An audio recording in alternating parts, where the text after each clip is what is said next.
Effect Podcast. I'm Rick Thompson. I'm Caleb Oakes. How's it going, Caleb? Pretty good. So today we're going to be talking about a topic we covered a few weeks ago, maybe a month and a half ago, a little bit on sort of the why you would use a data lake and a data warehouse. And I thought it might be useful for our listeners to talk just more generally about what is the difference between a data lake and a data warehouse and where do you use each one. So that's our topic for today. Yeah, I think this will be interesting. You know, and back like 5 years ago or something was when data lakes really started to come on the scene, started to become pretty popular. Yeah. And I had that question. I was like, why would I do this? Like, why use this data lake thing instead of just sticking this data in a database? I don't understand. So, you know, recently we think we found like, this is it. This is the reason why you'd use a data lake.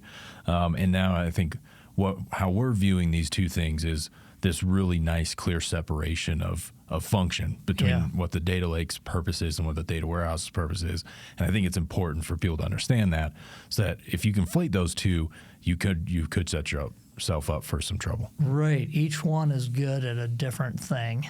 Right. And I would say most mid-size or larger businesses should consider having both these days. Sort of depends on what they're doing.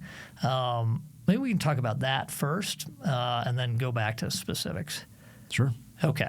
So what are the use cases? What's the data warehouse used for? Just high level versus the data lake, and how would you benefit from running both? Yeah. Maybe what might be helpful is just a theoretical example. So if I was just running a company, you can think of it like our company, Blue Margin, right? Okay. We don't have tons of data. We have a few data sources. You know, it's important data.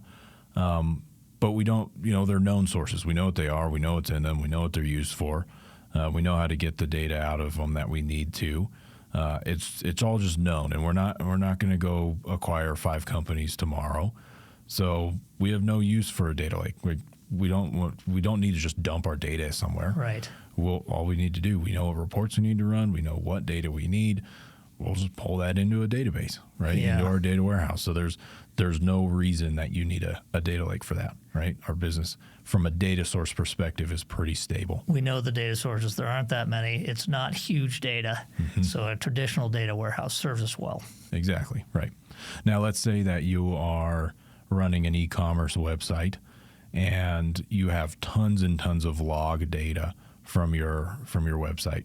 You don't really know what you're going to use that for yet, but you probably should keep it.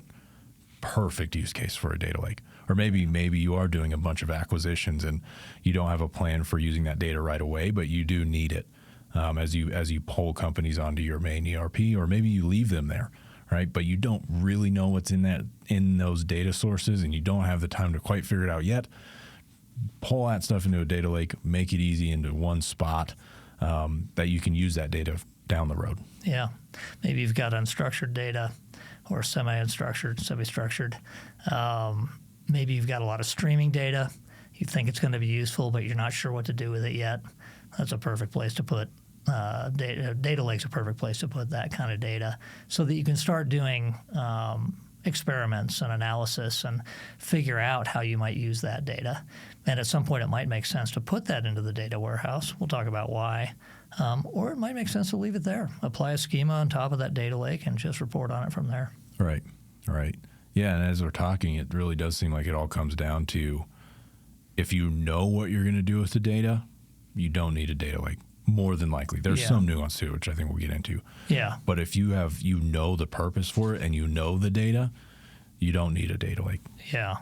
Well, let's just talk about sort of we'll keep this sort of conceptual level, but a little bit of technical. What's the difference between a data warehouse and a data lake?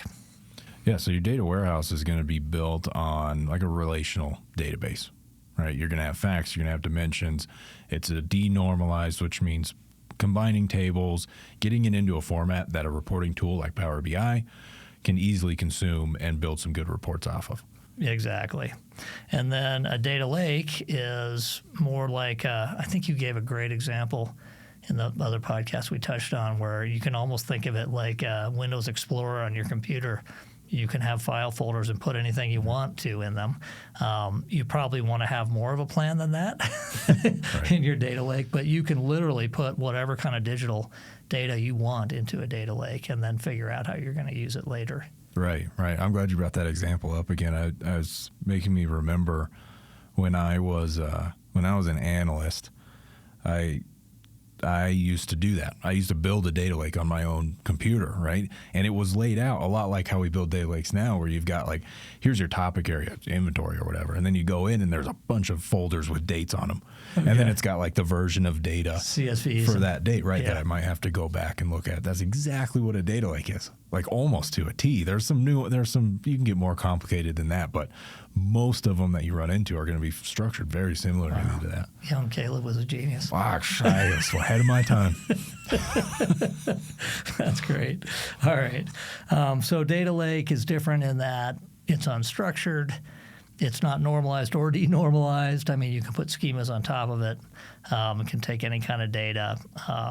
One of those things is data storage is generally less expensive in a data lake. You've got blob storage. It depends. It may not matter unless you have massive amounts of data.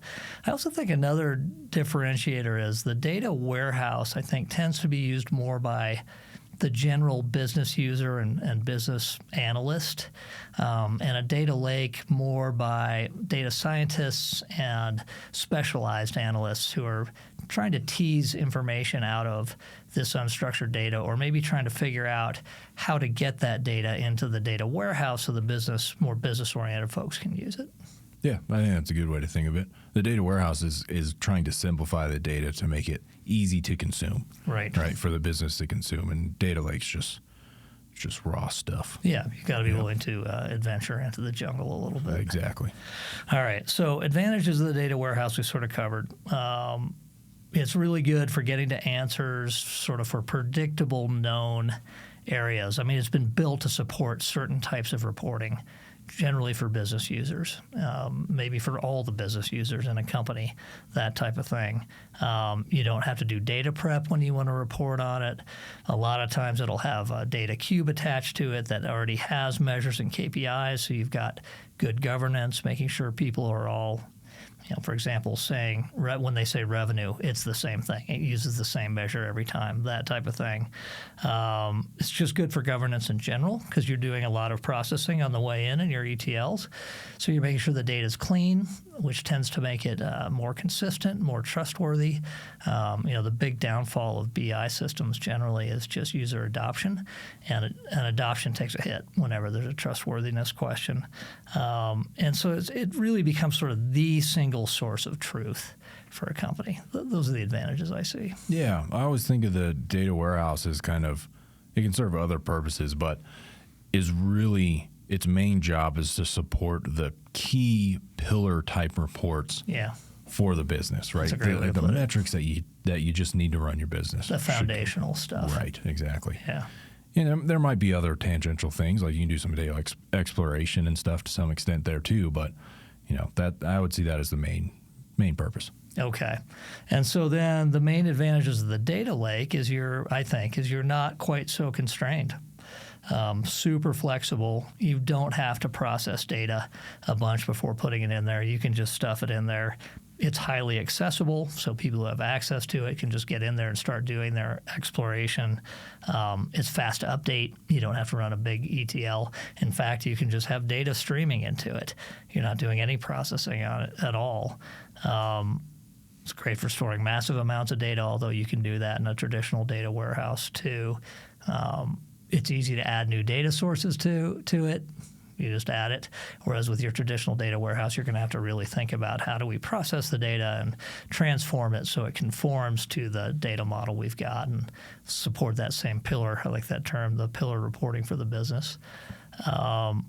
A data lake, too, you can put a schema on top of it if you have good metadata on the data in the data lake itself, and there's various tools to help with that. And actually, it's kind of nice because you can play with sort of imposing different schemas on the data lake and seeing how those get you the results you want or not, and then maybe have that guide how you might put that data into the data warehouse or not. Maybe in a certain use cases you don't want to at all.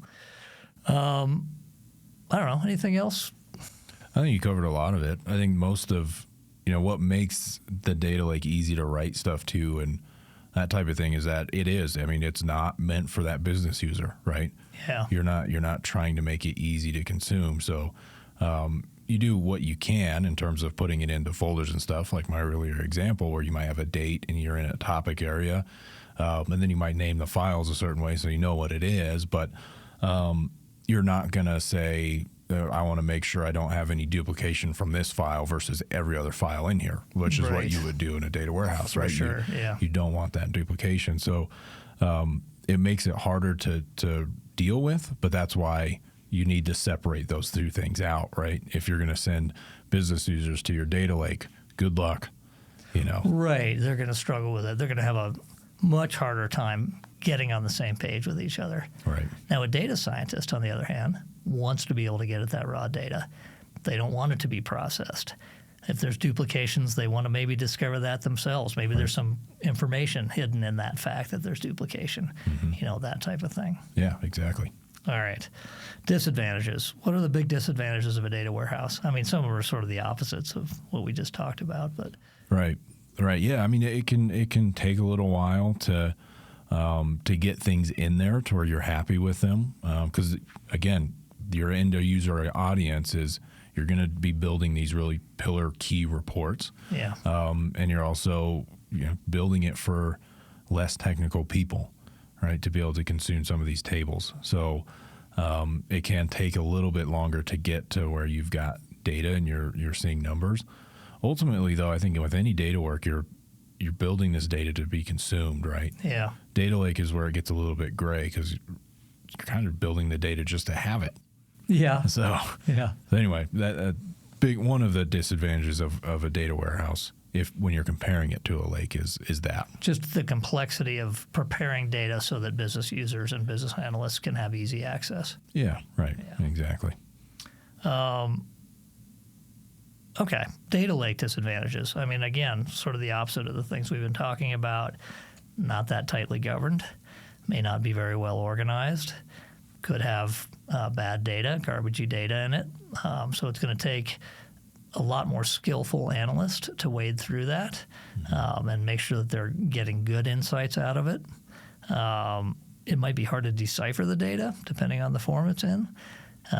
If you're just dumping tables into it from another database, you're going to have to figure out those relationships, and there's still a lot of work to do there.